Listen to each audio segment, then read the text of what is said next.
Bonjour à tous. Voilà, nous nous retrouvons aujourd'hui pour ce webinaire Digitalisation en officine, les secrets d'une révolution. Je suis Pascal Bécache, cofondateur de Digital Pharma Lab, et j'ai la chance de recevoir aujourd'hui trois éminentes personnes. Tout d'abord, Arnaud Billy, que vous voyez dans la vignette. Donc, Arnaud se présentera. Il est Managing Director de l'activité SmartRx, c'est le logiciel de gestion d'officine de Cegidim. Euh, Bonjour. bonjour Arnaud. À côté de moi, Franck Bouisset. Bonjour Franck. Bonjour. Franck a un passé assez important dans l'industrie pharma et en particulier dans l'industrie du générique. Donc il connaît bien les circuits du générique et de la pharmacie aussi. Et puis Romuald. Bonjour Romuald. Bonjour. Romuald Bonjour Dicard. Pascal. Bonjour à tous. Romuald Dicard est le directeur de la business unit OTC chez Zambon, qui est un laboratoire italien qui est très connu. On ne peut pas citer les noms de marques, hein. On m'a dit attention, fais attention, ne cite surtout pas les noms de marques. Donc Zambon fabrique en particulier un ibuprofène comment s'appelle rapide, Oui, voilà, action rapide. à action rapide. Voilà, c'est ça. Pas plus. On n'en dira pas plus. Voilà, exactement. Donc on est vraiment très heureux. La dernière fois, déjà il y a un mois, nous avons parlé de l'officine. Aujourd'hui, on est tout à fait certain, de plus en plus certain, que la digitalisation en officine porte un avantage à la fois pour les patients qui viennent et les consommateurs qui viennent en officine, pour les pharmaciens eux-mêmes, et puis évidemment pour les industriels et les groupements. Donc aujourd'hui, on va plutôt s'intéresser à l'officine et aux industriels. Et donc, on va essayer de comprendre comment le digital peut booster et la gestion d'officine, et le sell-in, et le sell-out, et évidemment parler de l'industrie pharmaceutique. Donc, j'espère que vous allez bien. On s'accroche. On est parti pour 1 heure ensemble. Et on va tout de suite démarrer avec Arnaud. Donc, merci beaucoup d'être là, Arnaud. Ça nous fait vraiment très plaisir. Euh, euh, il paraît que tu avais le Covid il y a quelques temps, donc ça y est, tu es complètement guéri. On peut rien cacher. Oui, bonjour à tous. Je suis ravi d'être parmi vous et merci Pascal pour ton invitation. J'ai eu le Covid et je ne sais plus à combien de Covid j'en suis en fait. Je sais plus trop, mais j'en ai profité pour perdre un peu le goût et l'odorat. C'est comme ça. Bon, alors tu vas nous parler un petit peu. Bon, tu peux peut-être rapidement nous expliquer un petit peu ce que tu fais chez Cegedim, qui est une entreprise aux côtés des industriels et aux côtés des pharmacies d'officine. Oui, très très rapidement dans le coup, hein, parce qu'on va pas refaire les CV, mais ça fait une vingtaine d'années que je suis chez CGD, mais aujourd'hui je dirige plusieurs activités dans le groupe, dont effectivement, comme tu le disais, une activité logicielle pour les pharmacies d'officine, objet de ma visite. Euh, je dirige aussi la partie Claude Bernard, qui est la base de données du médicament et des produits de santé et tout ce qui concerne les plateformes d'intelligence médicale. Et enfin, MedExact, qui est une activité plutôt de marketing digital pour les industriels du médicament et des produits de santé. Voilà. Très bien. Donc aujourd'hui, qu'est-ce que tu peux nous dire sur justement comment le digital bouleverse. Tu es au cœur avec le logiciel de gestion d'officine, tu connais le cœur du fonctionnement de la pharmacie. Comment le digital bouleverse justement le fonctionnement d'une officine? Alors, je vais me permettre malgré tout de passer quelques slides. Ne vous inquiétez pas, il n'y a pas trop de bullet points, mais je vais vous partager quelques éléments. Et en attendant, effectivement, je pense que la digitalisation au sens large, hein, pour tout le monde, je pense qu'il y avait une blague qui traînait dans toutes les entreprises à un moment donné, qui disait, en gros, qui a été en charge de la digitalisation dans nos entreprises? Est-ce que c'est le CEO? Est-ce que c'est le patron du digital ou est-ce que c'est le Covid? Et évidemment, ça a été le Covid qui a accéléré un petit peu tout ça. Zoom en est un bon exemple. Donc, ce que je vous propose Hop, vous devriez voir maintenant ma présentation. Ce n'est pas ça que je vais vous partager. Il vaut mieux que je vous partage carrément mon écran. Je suis navré. Écran 2, partager. Alors, j'espère que là aussi, vous voyez encore ma présentation. On voit. Voilà. Hop, on revient. OK, vous voyez le slide de titre. Donc, très rapidement, je voulais juste dépeindre le portrait. L'idée, c'est qu'après, je puisse montrer concrètement ce qu'on apporte, nous, au travers du logiciel, mais pas que, hein, au travers aussi des services digitaux qu'on apporte chez CGDIM. Déjà, je pense qu'on est vraiment dans une ère de collaboratif et il agit à plusieurs niveaux avec la pharmacie d'officine qui joue un rôle central. Je pense que ça va être un peu le phénomène de la tarte à la crème hein, quand je vais sortir quelques éléments, mais néanmoins, c'est la réalité. Factuellement, sur le terrain, vous retrouvez une officine présente sur tout le territoire et donc on ne parle pas de désert pharmaceutique. En revanche, on peut parler de déserts médicaux. Et c'est vrai qu'au travers de cela, la pharmacie a un enjeu majeur vis-à-vis du patient et de tous les acteurs de santé. Et le digital au sens large doit pouvoir l'aider à améliorer le lien avec tout son écosystème. Alors, ça va commencer par le patient. Effectivement, dans les nouvelles missions de la pharmacie et les nouveaux services qu'ils peuvent proposer aux patients, on entend tout ce qui concerne la notion de prévention, les entretiens pharmaceutiques, les bilans de médication partagés, les suivis, par exemple, thérapie orale. Tous ces éléments-là nécessitent effectivement un pont digital entre le patient et son pharmacien. On a des services innovants aussi qui se développent dans l'officine. L'officine a de plus en plus de missions. Elle doit donc avoir un besoin en termes de meilleure gestion de son agenda, meilleure gestion de ses ressources. Et qui dit meilleure gestion induit aussi un besoin en digital. On a de nouveaux services tels que la téléconsultation, certes avec des médecins, mais là, le lien de proximité avec le patient, très souvent, c'est le pharmacien et on retrouve de la téléconsultation en pharmacie d'officine. Donc, c'est tout un tas de services. On ne va pas être exhaustif aujourd'hui, hein, bien évidemment. Et tous ces éléments-là doivent, à un moment donné, trouver un lien entre le pharmacien et son patient. Le pro de santé, si je vais un petit peu dans le sens des aiguilles d'une montre, pro de santé, c'est au sens large, hein. Ce sont les médecins, les paramédicaux, les établissements de santé, les EHPAD. Et là, on parle vraiment d'amélioration de l'exercice coordonné. Si vous voulez améliorer la condition de vie du patient et mieux le suivre et mieux prévenir de ses maladies, eh bien, il faut mieux l'accompagner et certainement que le digital doit permettre, avec une couche collaborative, d'échanger des informations concernant un patient au travers d'un meilleur exercice coordonné entre les divers professionnels de santé. Le lien évident avec les fabricants médicaments, DM, para, les groupements et la distribution du médicament, là aussi, hein, là c'est plus la couche, je dirais, qui peut concerner la gestion de stock, les commandes, la gestion des conditions commerciales, les gestions des ruptures, on en parle énormément, la livraison des factures qui sont toujours un casse-tête pour les pharmacies aujourd'hui. Comment on fait, comment on améliore au niveau digital l'endroit où on va pouvoir consolider enfin les factures pour un pharmacien donné, basé sur des conditions commerciales de son ou ses groupements, et comment on s'assure de ne pas avoir des choses un peu à droite, à gauche, papier, sur un portail X, Y. Donc là aussi, il y a tout un enjeu de digitalisation pour l'officinal. Et enfin, le lien avec les institutions. J'en oublie peut-être encore une fois, et vous m'excuserez, hein, mais j'essaie d'être assez concis et de trouver des exemples précis.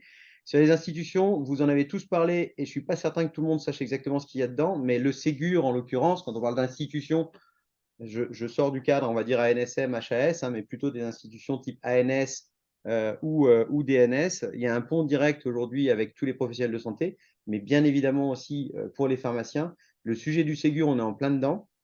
Ça peut sembler un peu ésotérique, mais en même temps, c'est bien un objet digital, c'est bien un objet de construire un socle commun entre tous les professionnels de santé, et c'est un enjeu majeur de déploiement et d'usage. Donc, en fin de compte, le digital, c'est un peu comme quand on parlait du CRM à un moment donné, c'est extrêmement vaste, extrêmement large. Donc, on ne peut pas tacler tous les sujets, mais on s'aperçoit effectivement qu'aujourd'hui, on a, je pense, une chance, pour finir cette introduction, on a une chance qui est que on réunit, je pense, les trois facteurs que sont il y a une maturité technologique, c'est-à-dire qu'on est sur des outils, nos logiciels métiers, hein, ce qu'on appelle le LGO ou le LAD, donc le logiciel d'aide à la délivrance. SmartRx en fait partie, il y en a d'autres. Ce logiciel doit pouvoir se connecter à tous ces services tiers, mais il y a une maturité technologique qui est beaucoup plus permissive aujourd'hui. Deuxième élément, je pense qu'il y a une maturité plutôt réglementaire. Le Ségur est un exemple et je pense qu'il y a plus de liens public-privé qui s'opèrent aujourd'hui et ça fait du bien pour l'amélioration du numérique.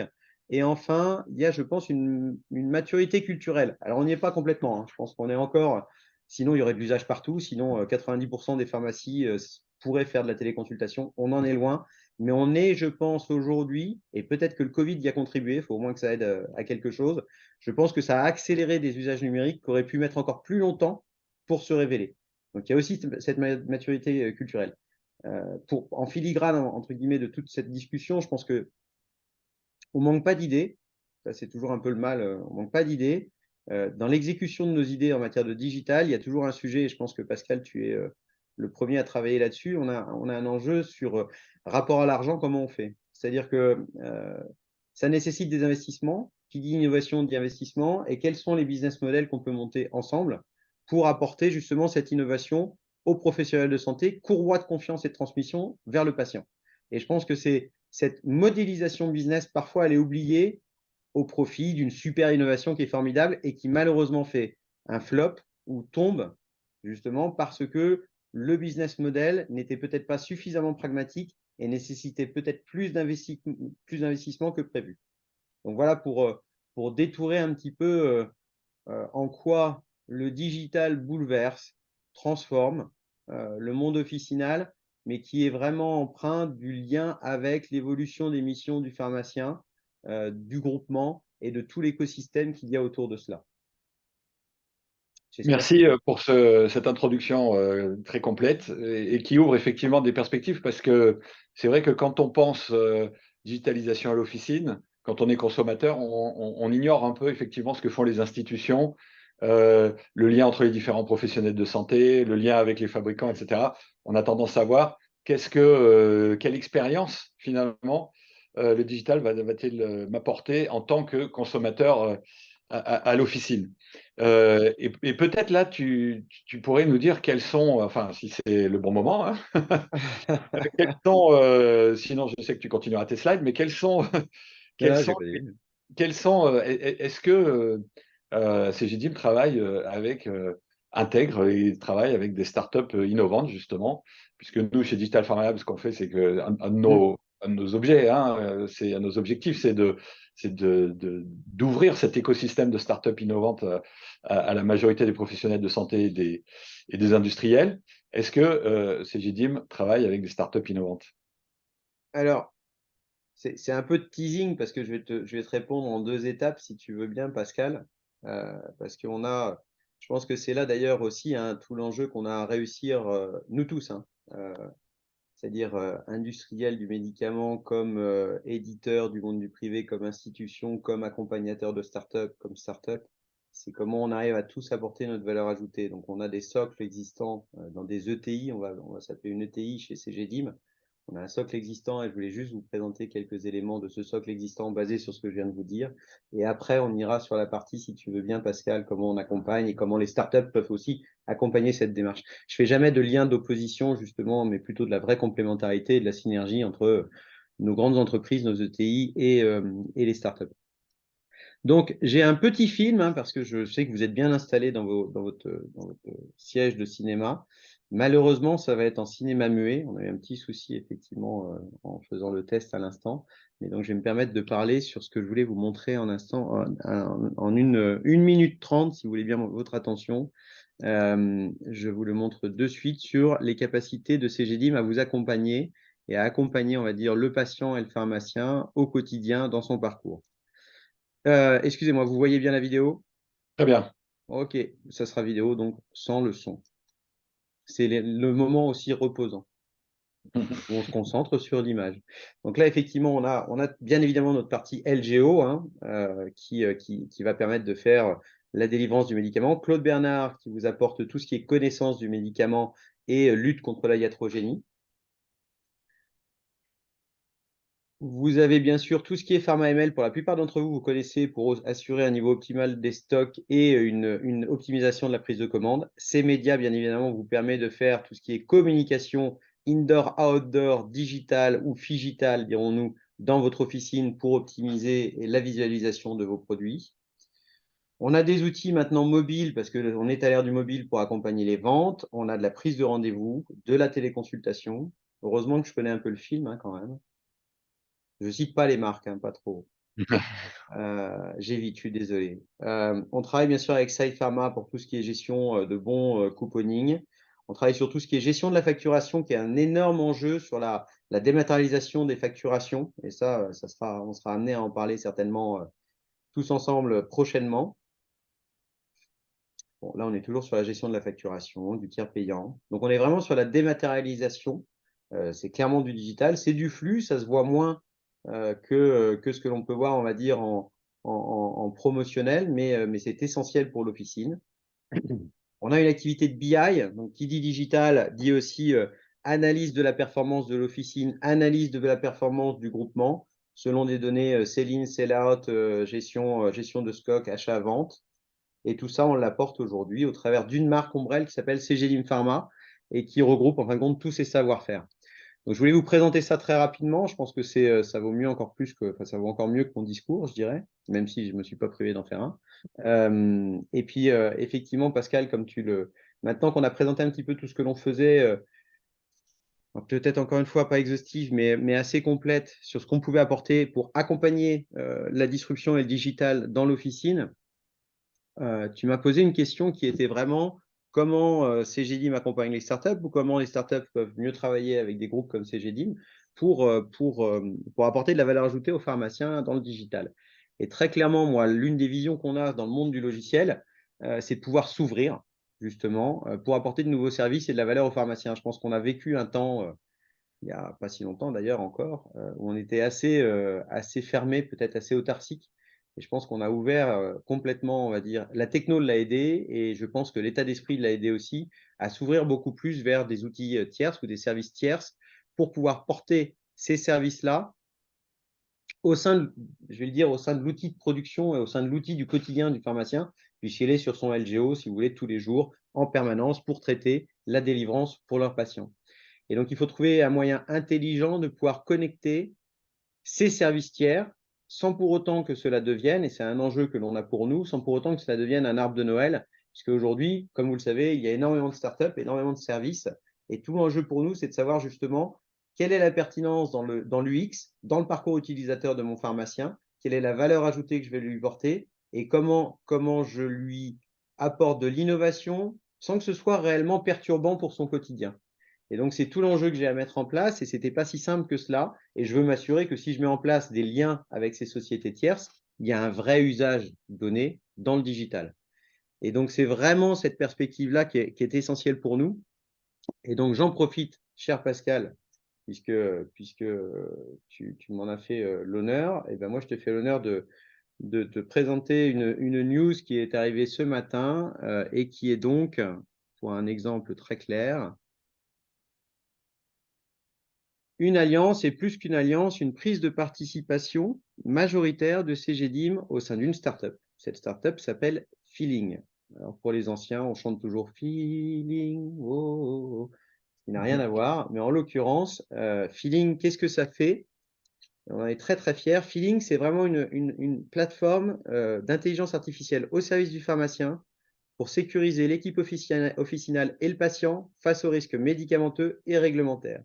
Et là encore, plus que un long discours, je vais vous montrer cela en vidéo. Et là aussi, malheureusement, vous allez être obligé d'entendre le doux son de ma voix parce que peut-être que ce son-là ne fonctionnera pas non plus. Vous voyez une image un peu floutée? Oui, oui. Okay. Bon. Donc là, vous êtes dans une officine. Ce que va faire Feeling, en fin de compte, c'est qu'au moment du scan de l'ordonnance, je vais rentrer directement dans le vif du sujet, au moment du scan de l'ordonnance, il va pouvoir, au travers d'une lecture intelligente de l'ordonnance, il va pouvoir vérifier que ce qui est sur l'ordonnance correspond à ce qui est délivré par le pharmacien. Il faut savoir, je ne vais pas rentrer dans toutes les statistiques, mais il faut savoir qu'il y a un nombre considérable, je crois que c'est 17 par mois, de risques d'erreur, entre guillemets, de la délivrance par rapport à la prescription. Et cela fait partie des enjeux médicaux, ça va de soi, avec les risques iatrogéniques, mais des enjeux réglementaires aussi, de pouvoir vérifier avant la délivrance du médicament que c'est bien le bon produit pour le bon patient. C'est exactement ce que va faire Feeling, adossé en fin de compte au monde du LGO. Donc c'est vraiment très clairement, c'est un service super innovant, super bénéfique, qui règle les problématiques médicales, réglementaires et administratives. Puisqu'aujourd'hui, la seule solution, entre guillemets, je vous dirais, pour un officinal de pallier à ces besoins-là, c'est de reprendre ses factures, ses prescriptions à la fin de la journée et de vérifier ce qu'il a délivré et de pointer. Et que s'il y a une erreur, il se doit normalement de recontacter le patient pour lui dire il y a une erreur. Donc imaginez, aujourd'hui, cette solution fait gagner 1 heure et demie en moyenne de temps à une officine par jour. Et j'ai réussi à vous le faire dans le même temps. Alors ça, c'est pas, suis désolé, c'est une vidéo YouTube, donc je ne vends toujours pas d'aspirateur. Donc voilà pour Feeling. Et pour résumer, ce qu'apporte Feeling très concrètement, la sécurisation de la délivrance en temps réel, le renforcement de l'observance thérapeutique patient et la prévention du risque administratif et réglementaire. C'est une première étape qui est aujourd'hui un vrai bénéfice sur le marché. Alors là, on parle de la pharmacie d'officine aujourd'hui, donc c'est super important. Mais sachez que ces services-là, vous imaginez bien qu'ils peuvent se déployer aussi en médecine de ville, en EHPAD, en établissement hospitalier. Voilà les quelques éléments que je pouvais vous partager. Et juste pour terminer, parce que je crois qu'on est dans les temps, hein, Pascal. Ouais, ouais. Bravo. Innovons toujours. Il y a des éléments où parfois, enfin, faut pas hésiter. On est parti sur des retours sur investissement assez longs, hein, quand on est des industriels. Il faut accepter cette idée-là. Et il faut quand même bien réfléchir, penser, repenser, ne pas hésiter à pivoter sur notre business model. Voilà, merci beaucoup. Merci beaucoup, Arnaud. Donc, ce que je comprends, c'est si on se projette à quelques mois, quelques années, vous allez continuer. Et la vision que vous avez, bah, c'est effectivement de continuer à investir sur ces applications innovantes en se disant qu'à la fin, elles apporteront de la valeur en santé et également de la valeur économique. Donc, c'est un bon, c'est une bonne vision, Ouais, je encourageante pense que et si, optimiste. juste, ouais, Pascal, effectivement. Je pense que si on était, si on devait se dire immédiatement, on fait un investissement pour une rentabilité immédiate, c'est pas vrai. Voilà, c'est juste qu'il faut accepter l'idée d'investir justement et d'être dans l'innovation, d'investir, c'est notre rôle, tous, autant qu'on est, je pense, dans ce webinaire, pour après être après, par contre, très pragmatique, parce qu'il n'y a pas d'argent magique. Il faut à un moment donné qu'on ait un ROI, mais qu'il peut être un petit peu plus long que prévu. Voilà. Ok, très bien. Eh ben, merci beaucoup, beaucoup, Arnaud, pour cette description, puis cette annonce. Hein. Donc, je crois qu'on peut la retrouver sur LinkedIn, l'annonce, et sur tous les canaux d'annonce. Donc, félicitations à vous. Et puis, plein de bonnes choses pour SmartRx et tous les logiciels de gestion d'officine, évidemment. Merci. Merci beaucoup. Alors, j'en profite pour dire, pour les participants, quand vous vous déconnectez, il y a automatiquement une petite enquête d'opinion, hein, pour savoir si vous avez aimé. Donc, surtout, remplissez-la, ça prend 20 secondes. Je ne sais pas si Arnaud, tu auras droit, donc, mais tu pourras mettre que tu étais très content de ce que tu as mis, hein, de ce que tu as dit. Et voilà, donc n'hésitez pas à la remplir. Alors, on va se tourner vers Franck. Voilà. Donc, en quelques mots, on va essayer de parler aujourd'hui là, de sell-in et de sell-out aussi. Hein. Et on a parlé de gestion d'officine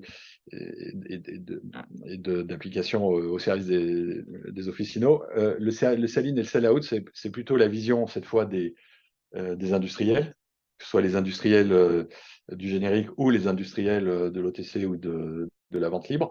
Et donc, comment est-ce qu'on peut multiplier, enfin, et améliorer le sell-in, le sell-out, sachant que les 9 premiers mois de l'année ont été moyens en pharmacie, hein, enfin moyens, un petit peu juste, quoi. Oui, tout à fait. Alors, quand on parle du marché français, peut-être commencer par dire que le marché français a une spécificité, c'est qu'aujourd'hui, quand on parle de médicaments prescrits, l'officine est responsable de la substitution, c'est-à-dire par rapport du générique par rapport au princeps. Donc, c'est quelque chose d'assez qui n'est pas uniforme en Europe, c'est quelque chose d'assez spécifique en France, mais qui est bien, qui est un avantage parce que ça met le pharmacien d'officine au cœur du traitement et du suivi du patient. Donc ça, je pense que c'est une opportunité. Et quand on regarde le marché aujourd'hui, on a quoi? On a 2/3 du marché en fait qui est représenté par des produits remboursement. Dans ces 2/3, en fait, aujourd'hui, en volume, le princeps représente 60% des volumes, le générique 40%. Par contre, quand on regarde la valeur, princeps représente encore 80%. Et le générique 20%, bien que les marges, quand on regarde à l'unité, sont un peu plus favorables pour le générique. Pourquoi? Parce qu'en fait, on a les remises commerciales qui sont données par les laboratoires pharmaceutiques. Donc, et Quelque chose aussi d'important, c'est quand on regarde l'évolution sur un plus long terme, sur les 10 dernières années, on se rend compte aussi qu'aujourd'hui, les 2 tiers, ça représentait 85 il y a une dizaine d'années. Donc il y a une évolution qui se fait sur des produits, donc plutôt, non, la parapharmacie, les produits non prescrits. Oui. Donc sur lesquels aussi les officines ont un peu plus de marge. Donc c'est vrai que ça représente, une opportunité. Sachant que, comme on le sait, dans l'environnement dans lequel on est aujourd'hui, la sécurité sociale, avec son bras armé du CEPS, essaie de faire des économies, et on voit ce budget augmenter d'année en année. Donc, il est important pour les officines aussi de trouver des relais de croissance pour avoir de la marge. Voilà, donc c'est exactement ça, hein. L'enjeu pour les officines, c'est justement de trouver ces relais, c'est de trouver les moyens d'améliorer le sell-out. Donc, quelles sont, les pistes d'application, qu'on pourrait imaginer, que vous avez, vues dans le courant de votre carrière et auxquelles vous réfléchissez en ce moment?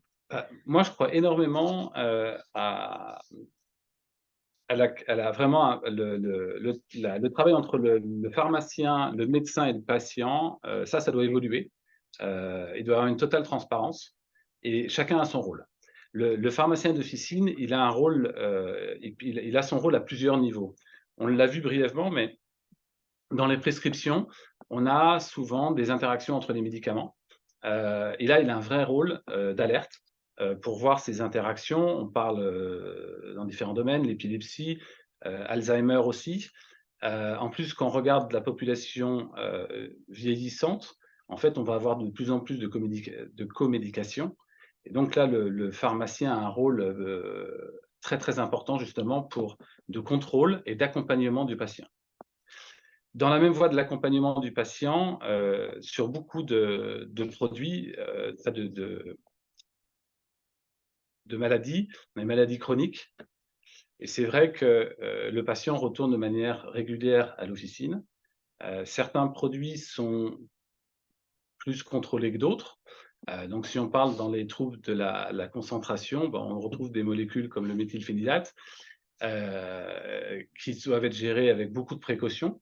Et donc là, effectivement, pouvoir créer une relation, avec le patient pour s'assurer que dès qu'il est là, le produit est en officine, pour un meilleur suivi, ça permettra aussi d'avoir une meilleure relation entre le patient et le pharmacien. Donc ça aussi, c'est des voies sur lesquelles tous les outils digitaux peuvent aider, pour cet accompagnement. La troisième, des possibilités, on le voit, on parle de compléments alimentaires. Donc on a beaucoup entendu parler, avec la prise d'antibiotiques, mais c'est beaucoup plus large que ça. Et ici aussi, le pharmacien a un vrai rôle. Et là, il a un rôle prépondérant, puisque généralement, le médecin est moins présent sur ces produits-là, puisque le patient a d'habitude, généralement, vient à l'officine pour trouver ces produits-là. Donc là, une fois de plus, le pharmacien, non seulement dans les complémentarités, mais aussi, on revient sur le sujet de tout à l'heure, qui sont les interactions, médicamenteuses, qui existent aussi avec ce type de produit-là. Donc l'officine a un rôle, vraiment central. Ce qui permet, 2 choses, de créer de la loyauté avec le patient, donc s'assurer que le patient reviendra systématiquement, dans la même officine, parce qu'il y a une confiance qui s'est créée, puis une relation qui s'est créée. Et puis, moi je crois beaucoup, on parle d'expérience. Moi je crois beaucoup à l'expérience patient.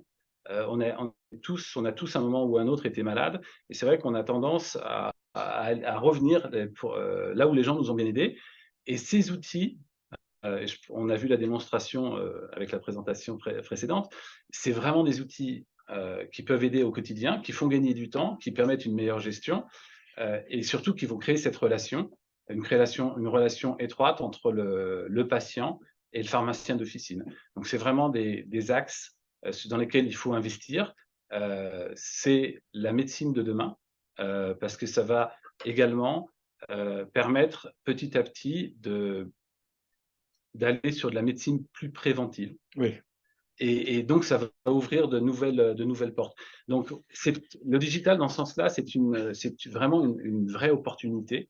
On n'en voit que le démarrage, mais ça va révolutionner le monde de la santé. Oui. Dans la mesure où ce que vous venez de dire, c'est que le pharmacien joue encore plus son rôle finalement de professionnel de santé de premier recours d'une certaine façon, ou même sur la durée. Finalement, est-ce qu'on pourrait imaginer par exemple que je sais pas, tout ce qui est éducation thérapeutique, une partie de l'éducation thérapeutique et de la prévention passe entre les mains du pharmacien avec des outils digitaux, justement. Il y a de plus en plus d'outils digitaux sur l'éducation thérapeutique et la prévention. Est-ce qu'on peut imaginer que c'est le pharmacien qui va devenir le prescripteur numéro un plutôt que le médecin sur ces activités-là, à votre avis? Moi, j'y crois beaucoup. On le voit d'ailleurs. Il y a une partie de la rémunération du pharmacien d'officine sur les prestations qu'il offre, qui est de plus en plus importante. Donc ça veut dire que même le système tel qu'il est fait aujourd'hui reconnaît le pharmacien en tant que, heu, mmh, partie prenante et importante dans le parcours du patient. Donc effectivement, il faut continuer à investir, pour lui donner un rôle plus important d'accompagnement. Oui, j'y crois. Moi, j'y crois énormément. D'accord, d'accord. C'est intéressant parce que souvent, les fabricants de médicaments, hein, et je Mmh. pense les génériqueurs en particulier, hem, bon, commencent à regarder, les applications, digitales et cetera. Mais pour autant, cette partie-là de prévention d'éducation thérapeutique, on a tendance à la laisser, aux médecins. Peut-être que les génériqueurs ont un rôle, qu'est-ce que vous en pensez? Là, je parle plus précisément côté industriel. Peut-être que les génériqueurs ont un rôle, pour, favoriser l'utilisation de ces applications-là, par exemple. Moi, j'y crois. Alors oui, j'y crois. Il y a des choses qui se font. Mmh. Hem, qui se oui, oui. En plus, le génériqueur a, pour moi, alors ça, c'est vraiment quelque chose une vision personnelle, mais l'avantage de ne pas être, en fait, ouvert à l'ensemble des produits. Donc quand on parle d'interaction, il n'est pas juste sur sa marque, il est sur toutes les marques, on va dire. Oui, Donc, c'est le mieux placé pour, parler des interactions, entre l'ensemble des médicaments. Donc oui, effectivement, le génériqueur a un rôle, important, d'accompagnement, et les génériqueurs regardent dans cette voie-là pour, des projets de digitalisation, de plus en plus, puisque c'est l'avenir aussi, quand on parle de DTX, oui, et ben, c'est exactement, aussi des voies qui sont regardées et étudiées par les sociétés, génériqueurs. d'accord. Bon, donc ça veut dire que merci, mais ça veut dire que les pharmaciens, tu le disais tout à l'heure Arnaud, hein, culturellement ont évolué, mais il faut encore continuer, cette évolution culturelle très très très clairement, de façon à ce que, leur rôle continue d'évoluer et en particulier le digital, enfin un certain nombre d'applications digitales vont leur permettre d'évoluer, justement et d'amener plus de services et de contenus, à leurs patients, aux patients qui se présentent au comptoir. On reviendra tout à l'heure avec Romuald sur la partie plus, OTC vente libre, Mmh. mais déjà c'est un bon éclairage sur la partie médicaments prescrits et la partie médicaments, prescrits génériques. Hem, J'en profite pour vous dire donc, c'est un sujet qui, chez Digital Pharma Lab, nous passionne. Nous, on voit arriver aujourd'hui, évidemment, toute, cette partie digitale qui arrive à l'hôpital et chez les médecins, dans les cabinets des médecins. Mais on voit également arriver, ces applications digitales, chez les pharmaciens et au profit des patients. Donc nous avons décidé de nous intéresser de très près également à cette activité, officinale et de voir comment, le digital va bouleverser, hein, cette activité officinale et les relations dont on vient de parler avec les patients. Donc nous lançons aujourd'hui, une newsletter. J'en profite, nous aussi on fait des annonces, Arnaud, hein. Donc nous lançons une newsletter, C'est le bon moment, c'est le Pascal. bon moment, voilà, une newsletter sur les tendances digitales en sell-in et sell-out, évidemment en officine, en lien avec, d'une part, les startups du digital et les grandes sociétés du digital comme Cegidim et d'autre part avec les industriels, qui fabriquent des produits de santé, que ce soit, des médicaments, ou bien, des dispositifs médicaux. Donc ce que nous lançons, c'est ce qu'on appelle, cette newsletter, ça va s'appeler l'œil de CISO. Voilà, j'espère que ça vous plaira. CISO, hein, on a hésité entre sosie et CISO et finalement, voilà, on a choisi CISO. Et j'espère que voilà, vous serez nombreux à vous abonner. Alors pour vous abonner, c'est très simple. Vous voyez à l'écran un QR code. Eh bien, flashez le QR code et vous pourrez vous abonner à l'œil de CISO qui paraîtra la première newsletter, la première édition de la newsletter, c'est dans un mois. Et donc, vous aurez, même dans 15 jours, hein, et vous aurez avant les vacances, quelque chose de tout frais à lire euh, sur les dernières tendances digitales. Il y a énormément de startups, hein, bizarrement. Enfin, non, ça ne vous surprend pas, mais il y a énormément de startups dans ce domaine. Il y a énormément de digital, et donc vous aurez les dernières tendances. Par ailleurs, comme ça continue à nous intéresser très fortement, deux autres petites annonces. Le prochain webinar autour de Sell-in, Sell-out en pharmacie aura lieu le 25 janvier. Donc, notez déjà dans vos tablettes, 25 janvier 2024. Oui, je me rajeunis un peu. Hein, on fait ce qu'on peut. Hein. Et la deuxième chose, donc le programme sera annoncé. Suivez-nous sur LinkedIn, Digital Pharma Lab. Et puis la deuxième chose que nous annonçons, je ne sais pas si on arrive à le lire très bien là, mais en tout cas, dans le courant du premier trimestre, nous allons lancer ce qu'on a appelé pour l'instant coalition CISO. Voilà, c'est plus visible. Une coalition internationale dédiée à l'expérimentation et l'adoption de solutions innovantes en sell-in, sell-out. Donc, Digital Pharma Lab est toujours à l'avant du progrès avec les startups du digital en santé et avec, d'une part, les industriels et d'autre part, les groupements et les pharmaciens. Nous mettrons en place une organisation pour justement trouver les startups nouvelles, et avec les éditeurs de logiciels aussi, si Cevidim veut y participer avec grand plaisir, pour trouver les startups intéressantes, pour les expérimenter, pour influencer l'ensemble des parties prenantes, dont Arnaud a rappelé la diversité.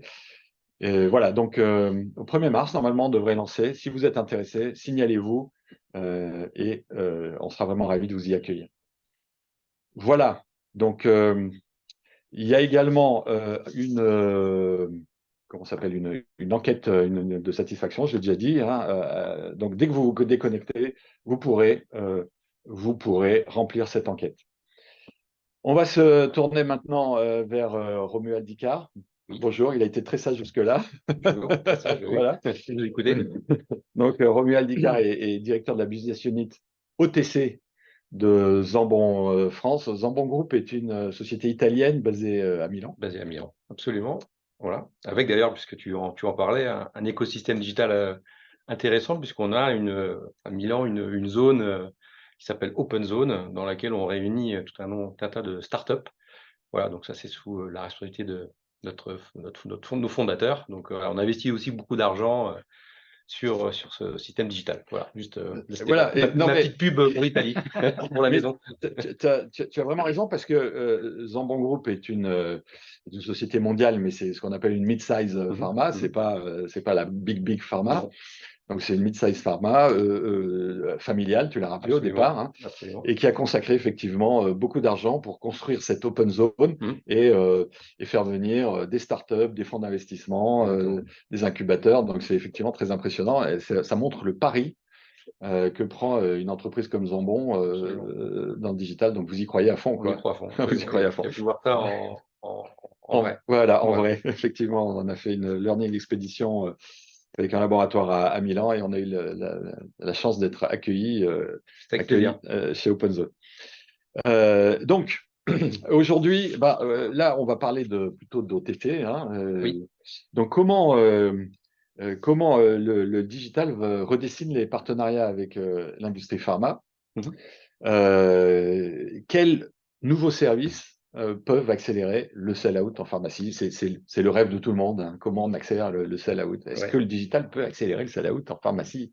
Alors, oui, absolument. Alors, effectivement, donc, moi, je vais vous parler essentiellement des produits qu'on appelle OTC ou de premier recours, hein, donc qui sont des produits vendus sans prescription et essentiellement avec le conseil du pharmacien. Alors, sur les outils, on en a parlé, il y en a plusieurs. Hein. Il y a tout un écosystème d'outils qui est en train d'arriver sur le marché. Moi, j'ai pris un petit peu la question un petit peu à l'envers, en ce sens où, quelque part, plutôt que de parler d'outils en tant que tel, pour moi, c'est la relation entre l'industriel et le pharmacien qui va être innovante en tant que telle. Ouais. Et justement, parce que cette relation, elle va être facilitée grâce aux outils digitaux. Et je pense qu'aujourd'hui, l'axe du partenariat entre industriels et pharmaciens se place plus dans la modification de la relation client, qui, elle, va être, on va dire, augmentée, pour prendre un terme à la mode, parce que tous ces outils vont nous faire gagner du temps, à la fois au niveau de l'industriel, mais aussi au niveau du pharmacien. Et ce gain de temps dont on parle tous, hein, même dans nos vies, mais alors en l'occurrence dans l'officine, c'est vraiment un sujet important. Ce gain de temps doit ensuite permettre justement de consacrer plus de temps aux patients et consacrer beaucoup plus de temps au conseil sur les produits. Donc pour moi, c'est vraiment ça, l'innovation digitale. Bien évidemment, on en a parlé, et on en parlera tout à l'heure, peut-être tous les outils, il y en a beaucoup, mais c'est surtout cette relation de ce partenariat, cette relation qui est en train de changer, et on parle effectivement beaucoup de ces sujets-là. D'accord. Donc, le digital, pour favoriser le sell-out, c'est d'abord le temps qu'on va donner, Ouais, aux officinaux. c'est d'abord du temps, C'est un peu ce qu'a effectivement. dit Arnaud tout à l'heure avec Absolument, le absolument. avec Donc Feeling. effectivement, les outils ont été cités. Donc il y a tous les outils d'optimisation, de commandes, tout ce qu'on peut envoyer comme outils, tous les différents canaux aussi de distribution. Hein, l'omnicanalité, on travaille beaucoup sur l'omnicanal. Donc comment on adresse le bon contenu à la bonne personne en fonction de personas pharmaciens qu'on est en train d'identifier. Voilà, des équipes, des pharmacies qui, selon leur zone de chalandise, sont plus ou moins conseils. Voilà, donc on essaye de faire en sorte de ne pas envoyer le mauvais contenu à un pharmacien qui ne serait pas du tout intéressé par nos produits, ce qui n'arrive jamais, vous en doutez bien. Mais bien évidemment, c'est ça qui est important. Donc tout ça, ça nous permet de gagner beaucoup de temps. Ça, c'est côté pharmacien, on veut lui faire gagner du temps. Et puis nous aussi, côté industriel, ça nous fait aussi gagner du temps, puisque bien évidemment, le digital ne va absolument pas supprimer la relation commerciale, la relation face-face avec le pharmacien. En revanche, ça nous permet aussi pour nos commerciaux d'adapter certaines visites en fonction du besoin pharmacien et de développer, et on développe déjà aujourd'hui chez Zambon, voilà, une approche hybride de la visite chez le pharmacien, avec des visites qui parfois sont voilà, qualifiées pour être voilà, bien évidemment pour aller démarrer l'année, planifier le plan d'affaires, mais des visites qu'on fait en distanciel pour justement gagner du temps à la fois, faire gagner du temps aux pharmaciens et aussi nous gagner du temps sur le déplacement qu'on peut avoir chez les pharmaciens. Donc voilà, donc, il y a vraiment une optimisation d'outils. Donc le digital, c'est vraiment un optimiseur de temps qui permet ensuite, donc effectivement, de consacrer et les équipes professionnelles et les équipes commerciales à développer le sell-out. Voilà. Alors avant de passer à la suite, petite question Ouais. qui moi m'interpelle. Est-ce que les pharmaciens, c'est un peu comme les autres professionnels de santé, est-ce qu'ils ont moins de temps effectivement peut-être pour recevoir les visiteurs pharmaceutiques, les Oui. délégués pharmaceutiques, Oui. mais est-ce qu'ils aiment quand même recevoir les délégués pharmaceutiques? Non? Donc est-ce qu'ils sont favorables quand même malgré tout au digital parce que ça leur permet de gagner du temps et de recevoir peut-être moins longtemps ou moins de délégués pharmaceutiques? Ou bien est-ce que, au contraire, du coup, la visite en pharmacie est du coup plus intéressante, plus riche? Comment tu vois les choses? Moi, je pense que d'une manière générale, la relation, encore une fois, face-face, reste le point important. C'est parce qu'il y a tout un écosystème d'outils digitaux qu'il n'y a pas besoin d'avoir quelqu'un qui coordonne tout ça. Parce que la difficulté, c'est de coordonner toute cette relation client que peut avoir le délégué, que le pharmacien peut avoir avec un service client, peut avoir avec l'infomède, etc. Donc, il y a besoin d'une personne pour coordonner tout ça. Et je pense que c'est le délégué pharmaceutique qui reste la meilleure personne. Et nous, on a fait une enquête il y a quelques années, quelques mois même, chez Zambon, justement pour comprendre ce que le pharmacien attendait. Donc, bien évidemment, il nous dit du temps. Bien évidemment, il nous dit qu'il veut garder le contact avec son délégué pharmaceutique, mais il veut un délégué préparé. Je vais revenir dessus après. Préparé sur quoi? Et il veut un délégué qui lui apporte de la valeur ajoutée, alors notamment sur des produits conseils. On s'aperçoit qu'aujourd'hui, même des produits, tu citais l'ibuprofène, donc sont très connus. On a des équipes officinales qui tournent, des personnes qui rentrent dans ce métier et qui n'ont pas forcément toujours la bonne information sur le produit.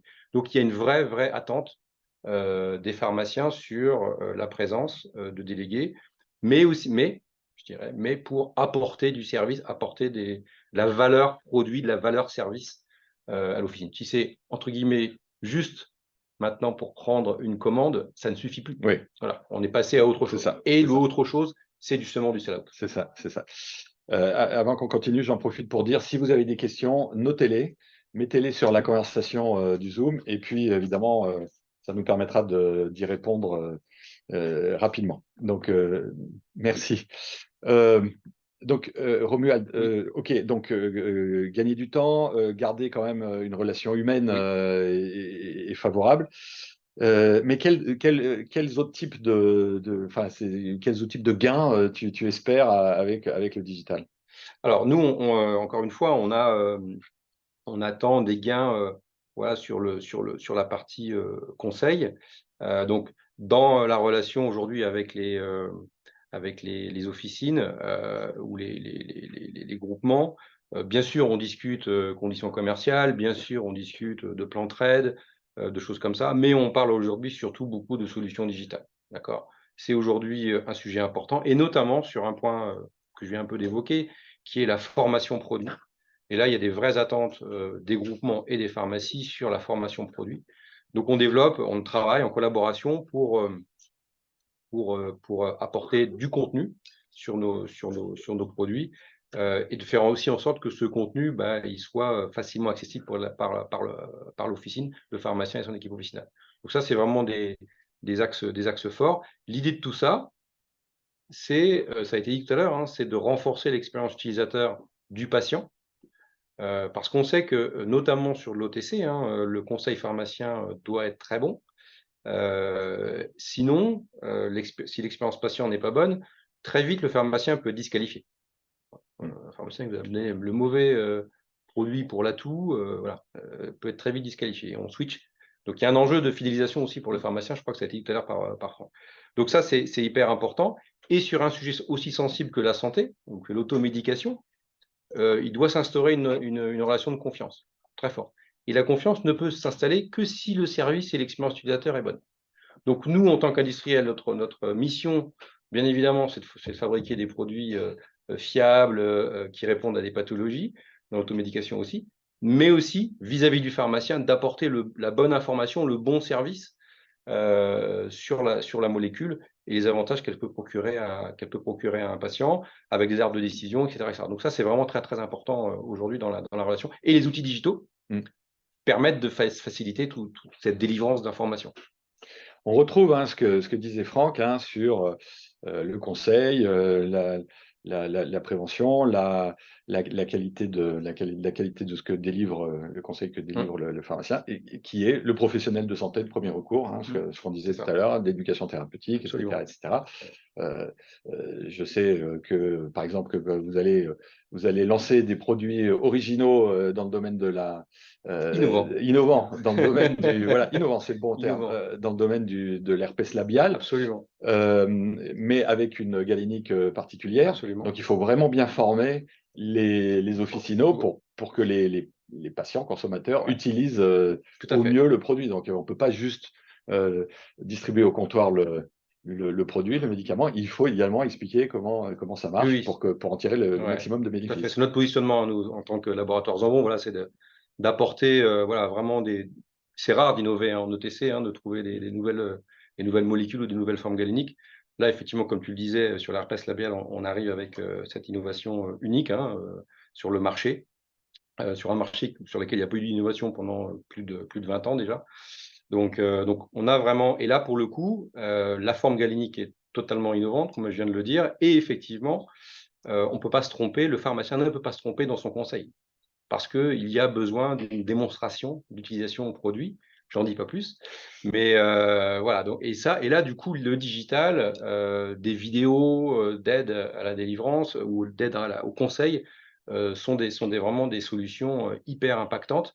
Et en plus, il je crois que Arnaud en parlait tout à l'heure. Voilà, une vidéo, ça parle 10 fois plus que des notices, hein, des POSO, hein, des fiches POSO bon, qui sont obligatoires. Et il en faut, bien évidemment.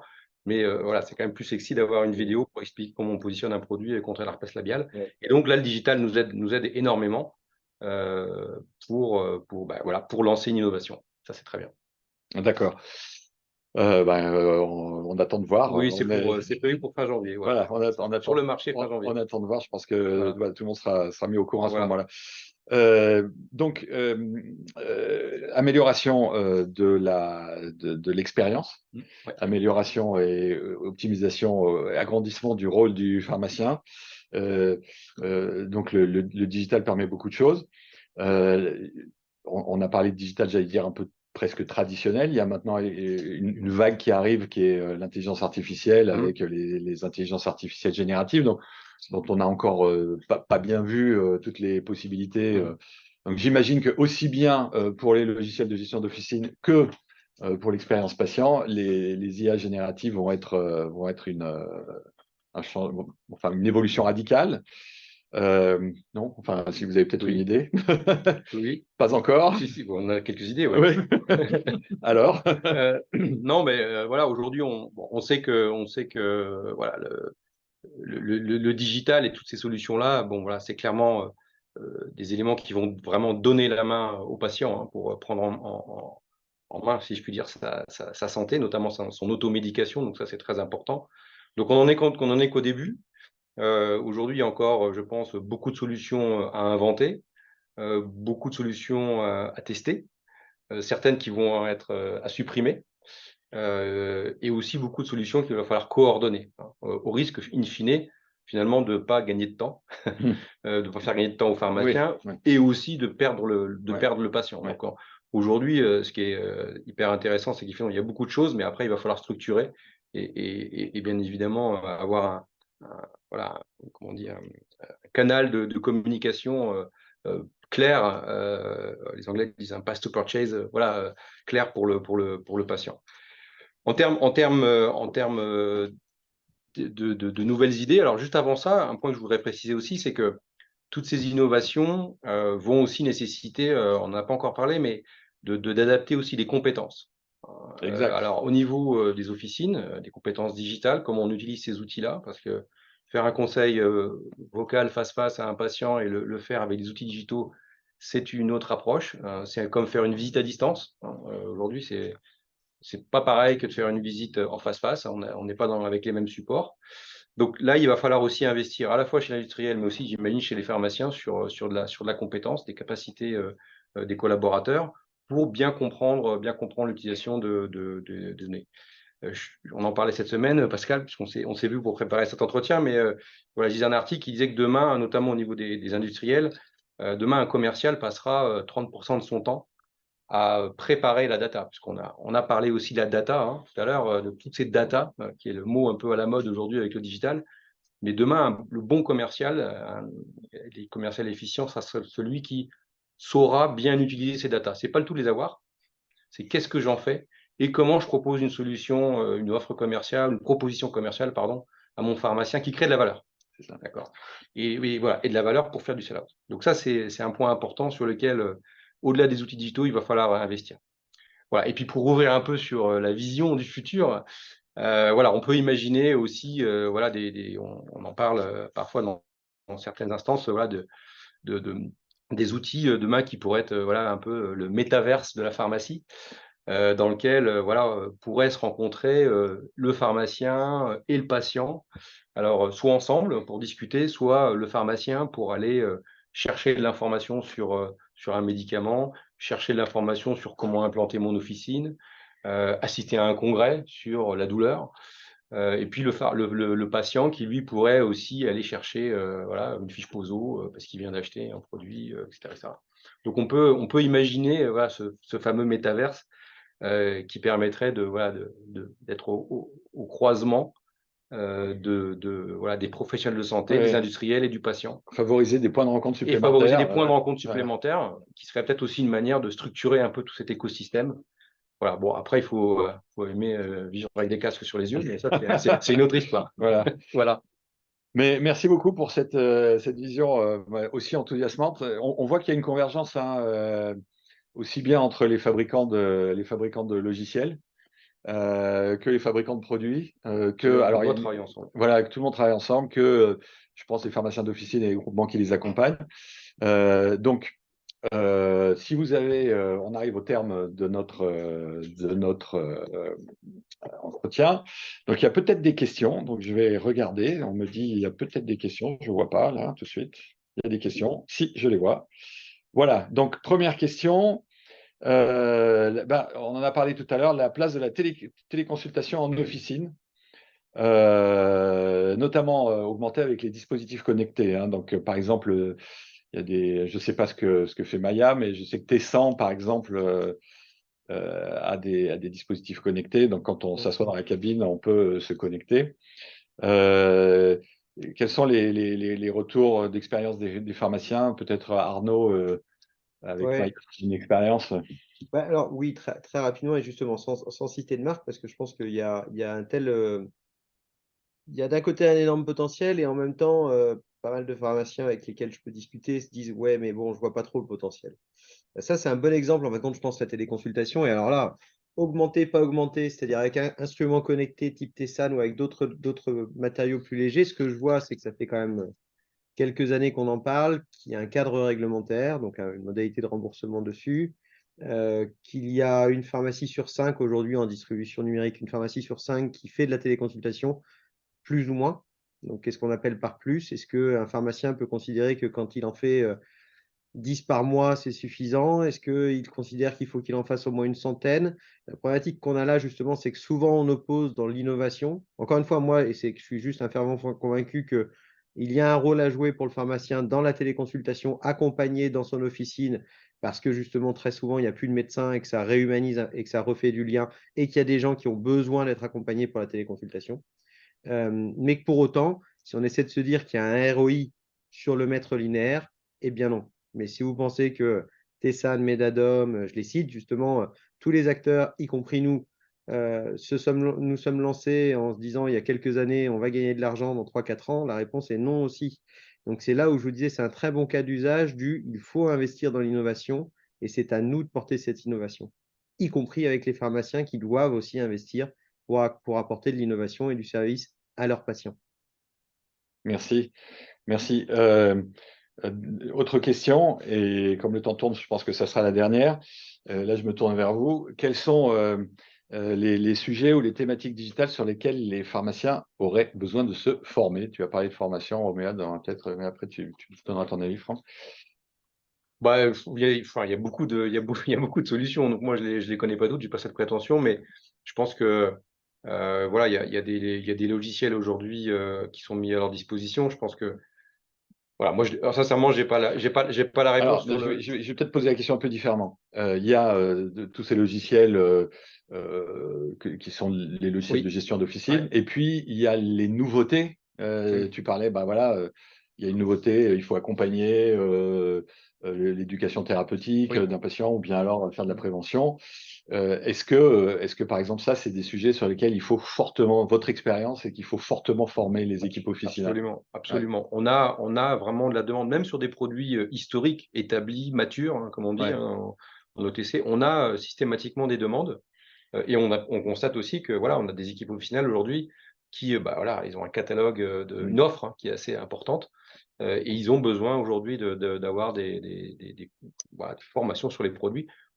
Et parce que voilà, on oublie, parce que voilà, et on est tous pareils, hein, donc il faut vraiment, vraiment, vraiment former encore et toujours sur ces molécules. Et en plus d'une pharmacie à une autre, hein, il peut y avoir un produit ou une marque qui était conseillé dans une pharmacie. L'équipe officinale change, part sur une autre pharmacie qui, elle, ne vendait peut-être pas cette offre. Donc voilà, il faut ou qui la vend, voilà, donc il faut former en permanence sur les produits. On pensait que c'était un besoin perdu, mais non. Mais non. Non, non. Pardon.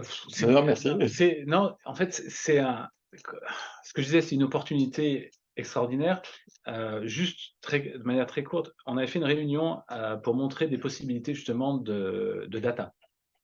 Et en fait, à la fin de la réunion, donc réunion passionnante, où tous les professionnels de santé disaient c'est extraordinaire. On est sorti de la réunion et la première question qui était posée, c'est de dire mais comment on accède à tout ça? Donc, je pense qu'en fait, il faut rentrer dedans, pas à pas. Il faut accompagner, il faut le faire. On parle toujours, enfin, de le faire ensemble. C'est-à-dire que tout le monde doit être réuni pour avancer et pas à pas avancer. C'est vraiment des opportunités qui sont extraordinaires. Il faut démarrer et avancer. Mais c'est difficile de décrire parce qu'en fait, on se rend compte que C'est vaste. c'est vaste. Exactement.